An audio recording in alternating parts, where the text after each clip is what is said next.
Hi అండి, నమస్తే. Welcome to my channel Lakshmi Ramana recipes. ఈరోజు మనం కొబ్బరి చట్నీని చాలా టేస్టీగా ఎలా తయారు చేసుకోవాలో చూద్దామండి. ఈ కొబ్బరి చట్నీని మనం అన్ని బ్రేక్ఫాస్ట్లోకి తినచ్చండి. దోశ, ఇడ్లీ, పూరి, పొంగలి, తర్వాత చపాతీ, తర్వాత ఊతప్పం అన్నిట్లో కూడా చాలా బాగుంటుంది. చాలా సింపుల్గా మనం టేస్టీగా ప్రిపేర్ చేసేసుకోవచ్చు. కాబట్టి ఎలా తయారు చేసుకోవాలో కావలసిన పదార్థాలు, తయారీ విధానం ఒకసారి చూద్దామండి. ముందుగా ఒక మిక్సీ జార్ తీసుకొని ఒక మీడియం సైజ్ కప్పు పచ్చి కొబ్బరి ముక్కలు వేసుకోవాలి. అందులోకి ఒక 4 పచ్చిమిరపకాయలు అయితే సరిపోతాయండి. ఇప్పుడు ఈ క్వాంటిటీకి ఒక 2 టేబుల్ స్పూన్ల పుట్నాల పప్పులు అయితే సరిపోతాయి.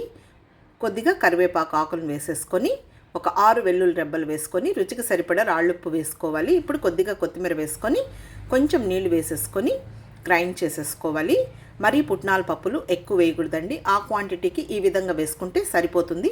చూడండి, మరీ మెత్తగా గ్రైండ్ చేయకుండా ఈ విధంగా కొంచెం లైట్గా బరగ్గా ఉండేటట్లు మిక్సీ పట్టుకోవాలి. ఇప్పుడు ఇదంతా కూడా ఒక బౌల్లోకి తీసేసుకొని మిక్సీ జార్లో కొద్దిగా నీళ్లు వేసేసుకొని కలుపుకోవాలి. ఈ కొబ్బరి చట్నీ అనేది గట్టిగా కూడా బాగుంటుంది, అలాగే పలుచుగా కూడా బాగుంటుందండి. ఇప్పుడు పోపు వేసుకోవడానికి స్టవ్ వెలిగించుకొని ప్యాన్ పెట్టేసుకొని 1 టీ స్పూన్ నూనె వేసేసుకోవాలి. నూనె వేడెక్కిన తర్వాత 1/2 టీ స్పూన్ ఆవాలు, 1/2 టీ స్పూన్ మినపప్పు, 1/4 టీ స్పూన్ జీలకర్ర వేసేసుకోవాలి. ఇప్పుడు ఈ పోపు దినుసుల్ని మీడియం ఫ్లేమ్లో మంచి కలర్ వచ్చే వరకు ఫ్రై చేసేసుకోవాలి. వేగిన తర్వాత ఒక 2 ఎండు మిరపకాయలు తుంచి వేసేసుకొని స్టవ్ ఆఫ్ చేసేసుకొని కొద్దిగా కరివేపాకు వేసుకోవాలి. ఆ వేడికి మనకు ఆ ఎండు మిరపకాయలు, కరివేపాకు కూడా వేగిపోతుంది. ఇప్పుడు ఈ పోపుని ఈ కొబ్బరి చట్నీలో వేసేసుకోవాలి. చాలా సింపుల్గా మనం టేస్టీగా ప్రిపేర్ చేసేసుకోవచ్చండి. మార్నింగ్ బ్రేక్ఫాస్ట్కి చాలా బాగుంటుంది. అన్ని రకాల బ్రేక్ఫాస్ట్లోకి తినచ్చండి.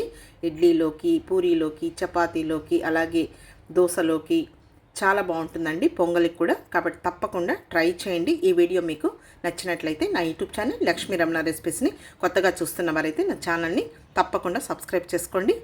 నచ్చితే లైక్ చేయండి, షేర్ చేయండి. ఇంకొక మంచి వంటతో మళ్ళీ కలుద్దాం. నమస్తే అండి.